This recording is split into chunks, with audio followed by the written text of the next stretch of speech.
Well, hello, everyone, and thank you for watching a very special edition of If Walls Can Talk. I'm Jill Bloom, Group Publisher of Walls and Ceilings, and so honored to be joined today by Trent Cotney, the partner of Adams and Reese. Trent, thank you so much for joining me. Hey, Jill, it's great to be here. Thanks for having me.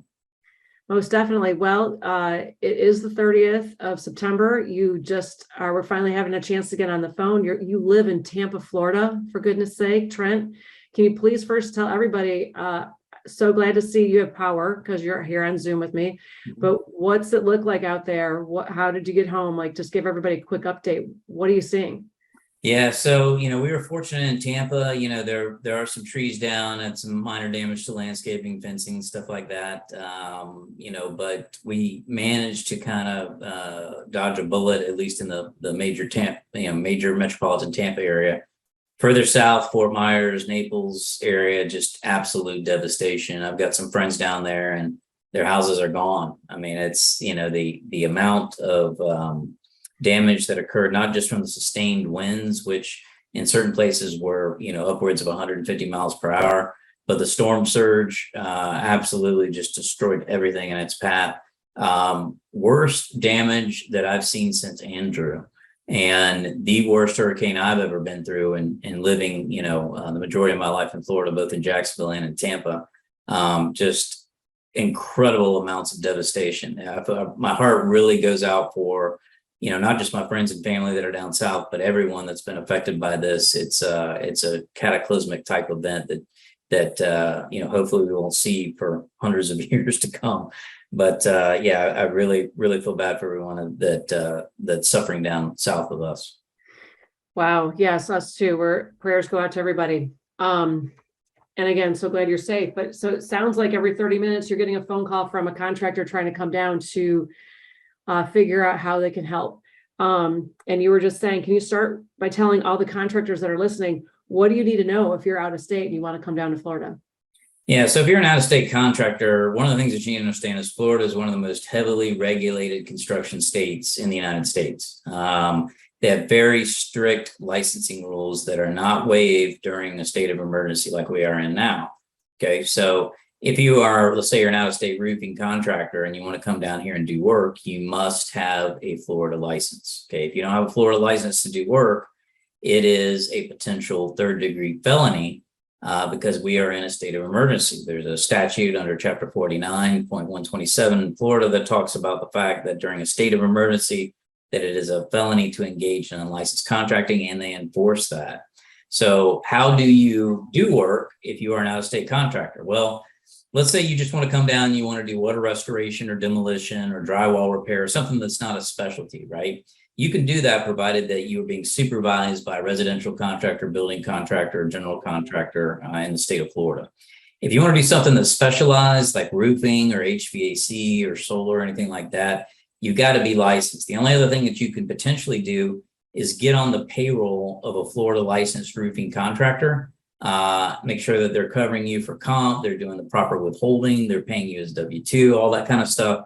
And then you can work through that company as an employee, but be very careful because they will be enforcing Florida's regulations as it relates to contractor licensing. Yeah, it definitely sounds it's strict. The second thing is price gouging. What do contractors need to know about price gouging?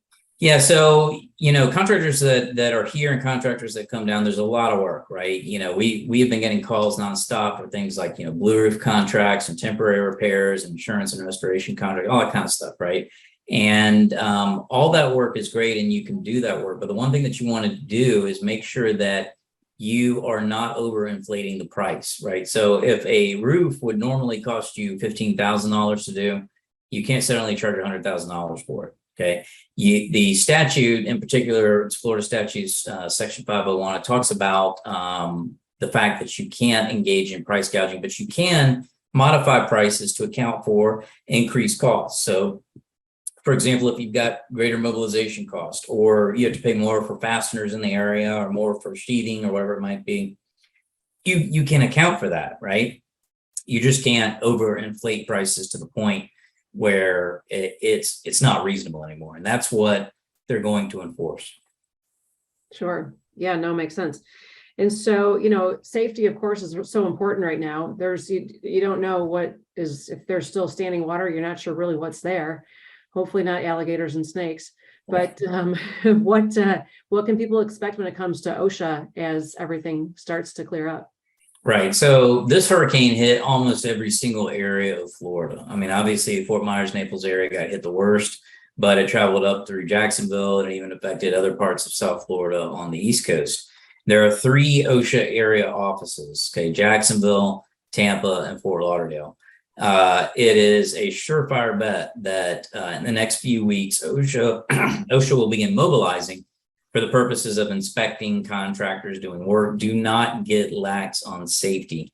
A lot of injuries, a lot of fatalities occur in post-hurricane cleanup because of problems with access, the unknowns, like there may be stuff in the water that you're not aware of, adverse conditions, and people just getting lax on safety.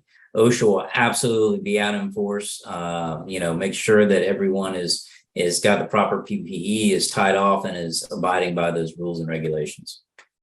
Yeah, no doubt. Right now, safety is so important. It always is important, right? Nobody wants to go home hurt ever. Sure. But Trent, thank you so much for your insight to let us know how things are going. Again, prayers to everybody down there. Glad you're safe. If anybody has any questions, clearly your phone is already ringing off the hook, but how does somebody get a hold of you if they need to? Sure. So they can always email me at trent.cotney@arlaw.com. But for our listeners, let me go and give you my cell phone, which is 813-454-4122. If I don't answer, leave a message and I'll get back to you. I just want to make sure everybody has access during this time so that I can get whatever information you guys need. Very nice of you, Trent. Thank you so much. Mm-hmm. If anybody has any questions for us, it's roofingcontractor.com, wconline.com, or buildingenclosureonline.com. And while you're there, make sure you sign up for all our free content so you can stay safe and up to date on all the details that Trent has to offer. Thanks again, Trent. Thank you.